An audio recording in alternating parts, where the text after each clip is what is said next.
Presidential candidate and Texas Senator Ted Cruz taking rhetorical aim, you might say, at both Hillary Clinton and Barack Obama for their views on gun control. The senator went on to say at the NRA convention that the Second Amendment is a constitutional right that cannot be taken away. To ensure that it's not, a couple of members of Congress are trying to counter the president's backdoor gun control agenda by reintroducing the FIREARM Act. This legislation will prohibit the federal government from requiring race or ethnicity to be disclosed in connection with the purchase of a firearm. Under current ATF regulations, failure to disclose race and ethnicity is considered a violation by the ATF and could result in shutdowns of gun vendors for allegedly repeated offenses. With that background, let's bring in the sponsors of the bill.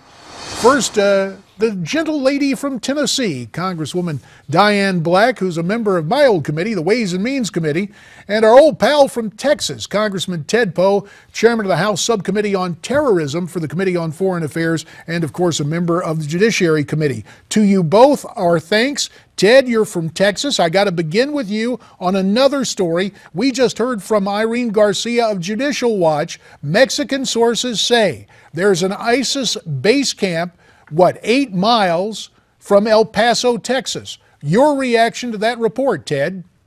Well, if true, it's certainly disturbing. Not surprised if it is true, but it's something that we are checking out through some other sources in Texas, special law enforcement officers, and even some of the federal government military. So we're finding out more information. As you mentioned, I'm chairman of the Terrorism Subcommittee. The whole world knows, including terrorists, that the borders are wide open in the south part of the United States. If people want to come in, they can come in that way, the good and the bad and the ugly. So we're very alarmed at this report, these allegations. One thing we could do right away is Congress should help, or should pass the Smart Border Act that Congresswoman Black is also a co-sponsor on, that puts 10,000 National Guard troops on the southern border. Well, speaking of Congressman Black, Diane, you and Ted are reintroducing the FIREARM Act. Why are you doing it right now? JD, first of all, I want to say how proud I am to be a co-sponsor of this bill with one of the most well-respected members of the Texas delegation, Judge Poe.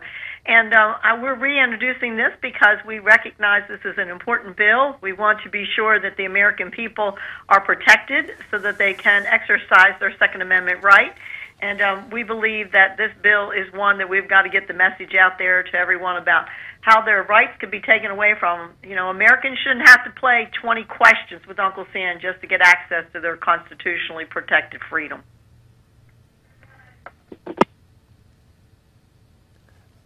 Guns. Why has the Obama administration, more so than previous presidential administrations, been so hostile to the Second Amendment? And what other types of backdoor gun moves are they going to try, aside from the one that they're currently doing with 4473?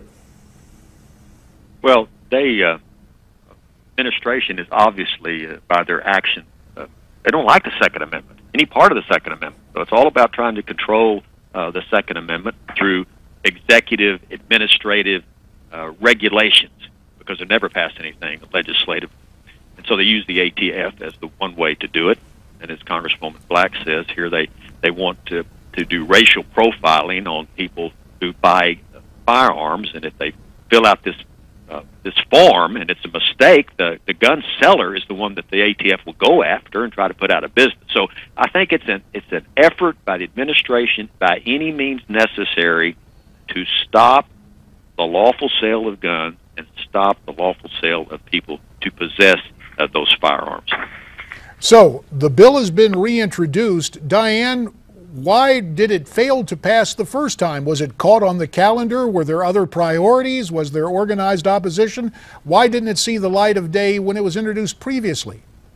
We did not. First of all, we didn't have a Senate sponsor, and we do this time. But it is also incumbent upon both Ted and myself to be sure that we have a good co-sponsorship, and so we're working on that. Bills get attention around here when they have numbers added to them, so we need to make sure that we have a good contingency of our members and even members from the other side of the aisle. As a matter of fact, You may know ACLU has actually put out a statement that says there is nothing that supports the requirement for the ATF to collect this race-based information. So even the ACLU agrees with us that this is wrong.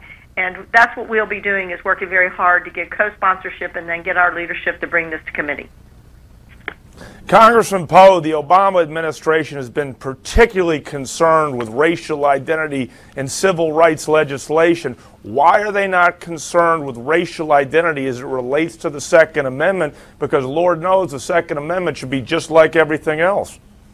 Well, you would think, I think it is a tremendous question, and it's hypocritical by the actions of the administration.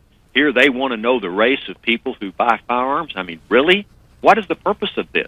And it is racial profiling to see who buys firearms. And as Congresswoman Black says, it's none of the federal government's business, the race of a person that buys a firearm. And it's certainly not legal for the ATF to just issue an edict and say we're going to start collecting this data.